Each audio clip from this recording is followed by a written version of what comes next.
कैसे बच्चों, नीट का रिजल्ट आ गया और जो कट ऑफ है उसने सबको परेशान करा। एक 2025 का पेपर था वो टफ था और 2026 का पेपर टफर था। 2026 की कट ऑफ कम जानी चाहिए। ये 4 में जहां 700 के ऊपर 2300 बच्चे थे, 2300 बच्चे थे और वहां पे 19 बच्चे हैं उसमें कर रहे।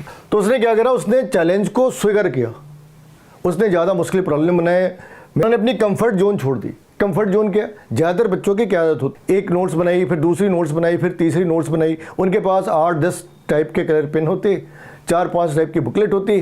सारा टाइम बैठ के एनसीईआरटी की किताबें रट्टा मारना, उसके अंदर लाइनें लिखना, ऑब्जेक्टिव नहीं बनाना। और अगर ऑब्जेक्टिव बनाई तो एनालिसिस नहीं करना।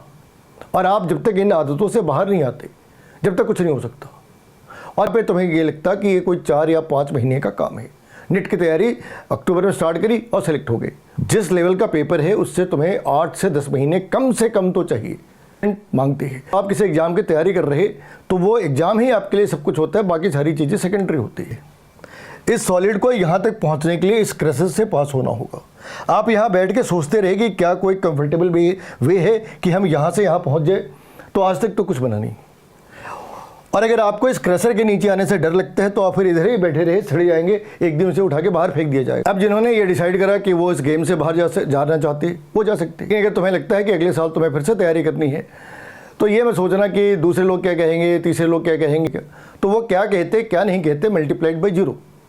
तुम्हें ये देखना है कि तुम्हारा टाइम वेस्ट ना हो कि तुम 2 महीने तक दुखी रहे, फिर 2 महीने बाद सोचा थोड़े मोमेंटम पकड़ते हैं, जब तुम्हें लगा कि you are ready to attack, तब तक फरवरी आ गई। फिर क्या होगा, यही कहानी रिपीट हो जानी है।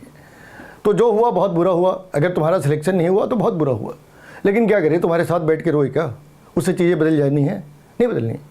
और वो तरीका क्या है, हार्डवर्क है। आपको ऑब्जेक्टिव और सब्जेक्टिव के बीच बैलेंस बनाना है, आपको एनालिसिस करनी है, अपनी गलतियों को फिक्स करना है और कल फिर से उसे एनर्जी के साथ लगना है। और ये काम 2 दिन 4 दिन का नहीं है, ये साल भर का काम है। लिख रखी है, स्याह रात नहीं लेती नाम ढलने का, स्याह रात नहीं लेती नाम ढलने का, यही तो वक्त है सूरज तेरे निकलने का। आसपास को कोस के कुछ फ़ायदा नहीं, जो भी करना है तुम्हें करना है। आनी है उसे फोकस करना है, बहाने नहीं बनाने हैं, अपनी गलतियों से सीखना है और जो प्रोसेस है उसे बाईपास करने की ज़रूरत नहीं, क्योंकि कहानियों में ढूंढता है वो तेरी कोशिशों में पलता है। तो तुम्हें यही करना है। तकलीफ है, जितना रोना है रो लो, दीवार पे सर मारनी है मार लो, दीवार को अपने सर पे मारना है वो भी मार लो, लेकिन कल सुबह से तुम्हें एनर्जी के साथ अपने काम में लगना है या ये फील्ड छोड़ दो।